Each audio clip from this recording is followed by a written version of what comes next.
Alright, I'm getting back into this piece, which I tried to fill with epoxy, and it didn't really work because the lines are really thin and the epoxy wasn't thin enough and it kind of just got everywhere.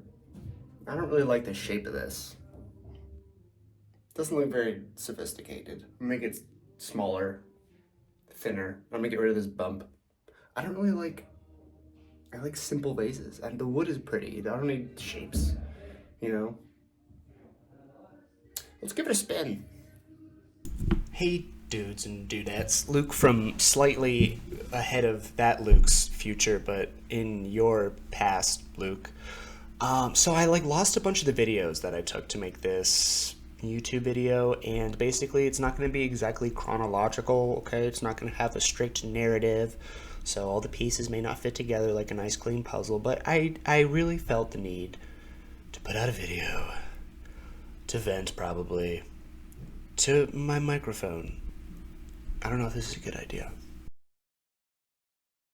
I'm not even going to talk about ladling because honestly it's pretty boring. I like it, but I feel like it's boring, and I don't really want to sit here and watch what I'm doing and talk. Let's have a real talk. Let's really get into it. So I'm missing a bunch of videos. I couldn't find them. Some of them didn't load correctly, and I told myself I was going to make a video today. So as being an accountable human being, or trying to be, I said I'm going to sit down and I'm going to do this thing. I'm going to make a good video, and it's going to be cathartic, and it's going to be special, and I'm going to make something that I like to make, and I'm just going to try to enjoy the day, okay? I had this idea of how I wanted this video to go, but clearly it's not going to go that way, and such is for all projects. Hello, have you never done a project before, Luke? I've been trying to play the gray area in life. I feel like I either am just gung-ho on something 100%, or I can't do it at all, and mostly it's the other side. Usually I'm just get overwhelmed with something and I'm like, oh, I'm not doing that. Just do it without being obsessive, dude. You can just make a vase, see how it goes, and put in some clips here and there, and it doesn't have to be a whole, you know what I'm saying? I mean, the vase is a very small, specific example, but man, if I could just show up for myself a little bit more, just bring my body to the places it needs to be instead of thinking 1,000 different reasons why or why not that may be a good idea. Dude, who knows? I'd be on the moon by now.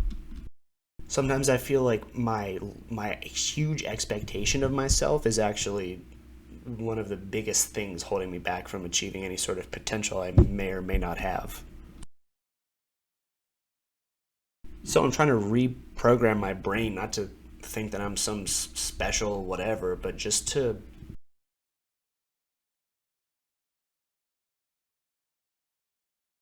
it's not even so much that I have a really inflated ego. I think it was just the way I was brought up. I have really good parents. I don't know, I feel like I was brought up very well. And so there's a lot expected of me, but also there's a lot expected of myself. But there should be, because I have all this potential. And it's not even I feel like I'm floundering it. I just feel like if I could dial down the amount of I feel that I need to be successful at something, I would actually become successful at it, or murder at it faster. Here, I'm about to set a fire again. You know what I'm saying though? If I could just maybe enjoy something instead of trying with every second to be the best at it, and wondering if I'm doing the right thing. And what kind of stupid question is that? How are you ever going to know if you're doing the right thing? There's only the thing that you're doing, and try your best to enjoy it, because that's all you got right now. Look at that. I think I'm so smart. You freaking, what are you, a philosopher? Philosopher's stone. See, look at that right there. I'm judging myself. Maybe I am smart. That's not a bad thing. I can be smart. I can tell myself I'm smart without having to judge myself for it. And there I am judging myself for judging myself. Why can't I just let myself... Oh my gosh. All right, I need to take a break.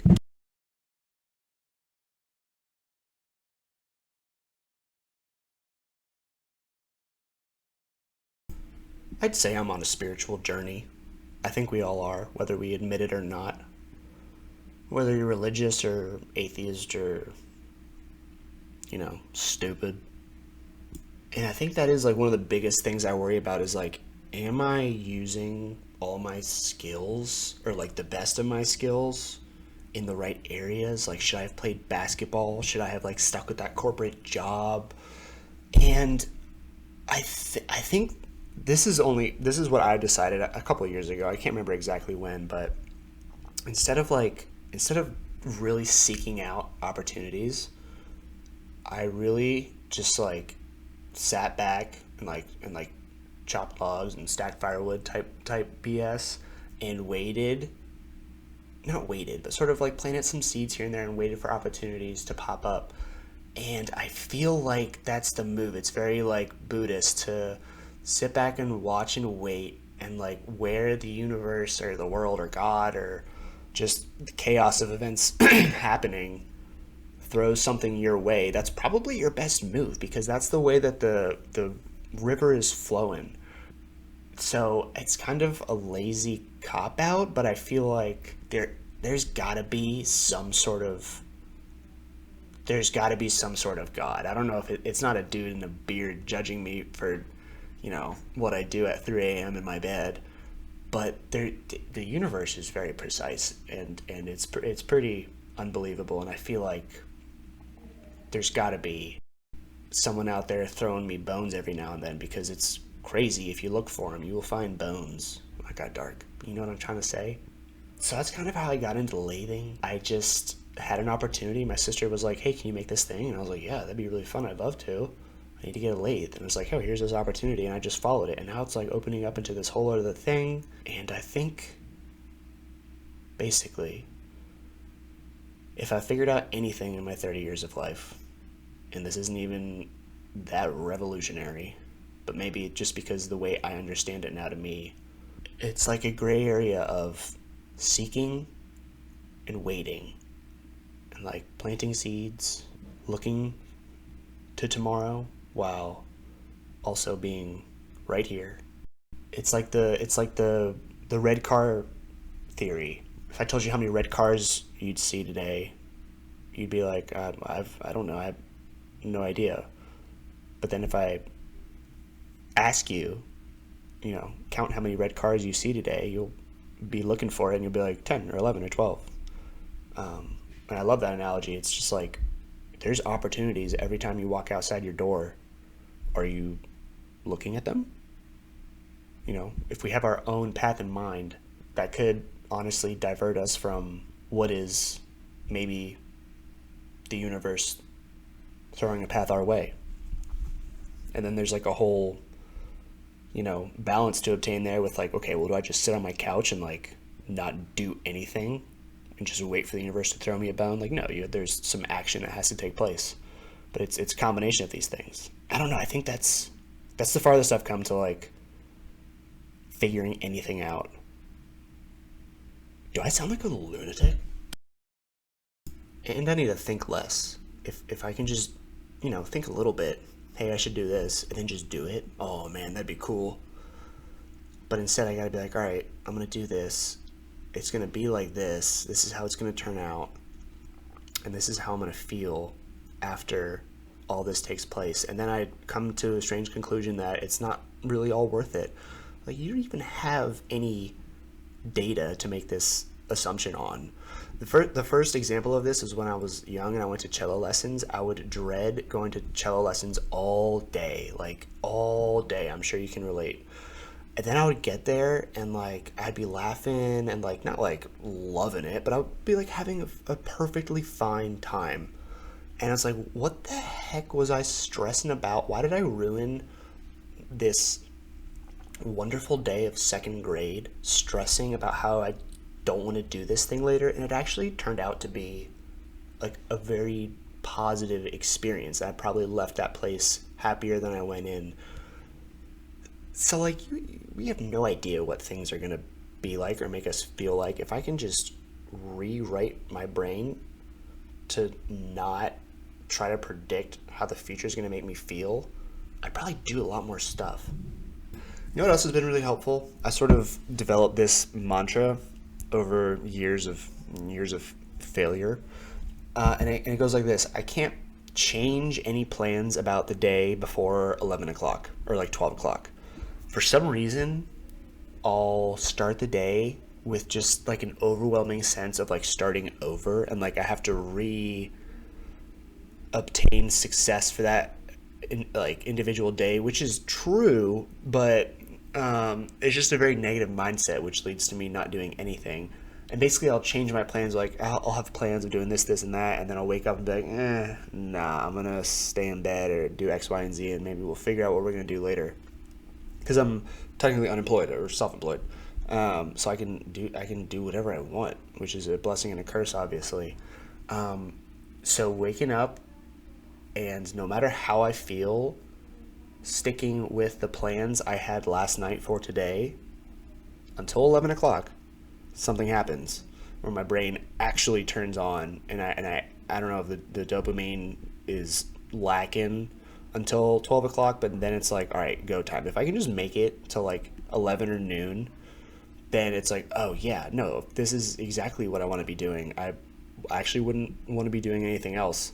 It's almost like when I acknowledge in my head that something is really important to me, it almost builds it up to be, a big scary wolf. It's like, no, you were initially excited to do this thing, and then once you deemed it important, all of a sudden it's a chore. Like, no, let's back up here. So for me, no changing decisions before noon. If I get to lunchtime and I'm like, you know what, I think I'd actually be better off doing X, Y, and Z, then I can make those decisions for myself. But I am not to be trusted until then. And the way I learned this was, obviously not doing that. And, I don't do it all the time. I'm not perfect. But having enough days where I stayed in bed or like changed plans or did this and that until 11 or 12. And then 11 or 12 comes along and I'm like, wait, let's go do this thing that I really wanted to do. Oh, yeah, I was going to do that this morning. Now I'm feeling behind. And, it's like, yeah, it's almost like a different part of my psyche is activated in the morning. Not that I'm like groggy or cranky, I'm just kind of like overwhelmed, I'm overwhelmed with the day already as soon as I open my eyes. I think I have intense dreams. I always dream about just harrowing moments in my life, mostly involving myself. But yeah, that's dreams. Dreams are crazy, dude. That's a whole nother avenue. I don't know if I should even open that box right now. I don't have like nightmares, but I have like just like really intense like social anxiety. I always have this dream where I'm in class and I'm in high school. So vivid. How does it get that vivid? And everyone's sitting in a desk, and I'm sitting in a desk, but my desk is a toilet, and I'm taking a poo in the middle of class, and it's not like weird. It seems to be the norm, but I'm clearly being very like sneaky about it, as sneaky as you can be, taking a crap in the middle of class on a toilet. And it only becomes weird when I go to wipe. That for some reason confirms that, oh yep, like he did. And then as soon as I do that, everyone looks at me, and it's just a very, very, I don't want to fall asleep and experience these situations that'll literally never happen to me as long as I live. Like I go to sleep to escape, dude. I want to dream about people say they have like dreams about flying and stuff. Where's that? Oh man, that'd be cool. Like people have control over the dreams, lucid dreaming. I mean, I believe in it. But man, my dreams are, I don't know if I want to have, I would have control over my dreams. That'd be cool. But like, man, would it be cool if my dreams were restful, or like maybe even like pleasant. I'd even go so far as it'd be nice if like maybe like nothing happened. I just like conked out for a couple hours. But instead I go to this alternate reality and experience really anxiety inducing situations that'll never happen, and or reliving ones from my past that have. That's not rest. I'd rather stay up all night and freaking sleep. It's almost like I wake up just like exhausted, like emotionally exhausted from my dreams. Maybe that's part of it all. Ooh, maybe that's part of my morning fatigue. I'm just like emotionally run down from my dreams. Like, why did we develop a subconscious if it's like really not that helpful? It's actually just like so I spend all my time like meditating and like going through all these practices and like therapy and stuff, basically to eliminate my subconscious. Like, can we go ahead and evolve out of that? Okay, I I don't know why that's a thing. Maybe I don't know what I'm talking about, but no, I definitely don't know what I'm talking about. But let's we're not cavemen anymore. I don't need to have anxiety about anything, really. I don't need to have that. There's no bears chasing me.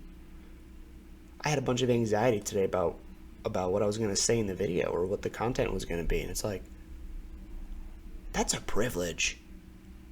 It's a privilege to have that as like your number one source of anxiety. Like, there's people who don't have beds or their loved ones anymore or food.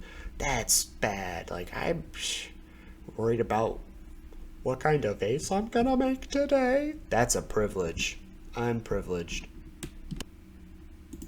And it's just the hierarchy of needs. Once you have X, Y, Z met, then like it's like, all right, well, what's the next thing that I can induce self-traumatizing anxiety up on myself on? See what it does to a person? You see that? That sound crazy. I'm saying something here that's not important. That was really cathartic. I should I don't know, maybe write. Maybe I need to write more. It was good to get that all out there. Thanks for listening. You're such a good listener. I'm so blessed to have you as a friend. No, seriously, thank you. Sending you love. I know that sounds cheap, but I am. And life's good. So, make something or don't. And don't be too hard on yourself. And look around for those little gems, because they're there. All right, love you guys. Peace.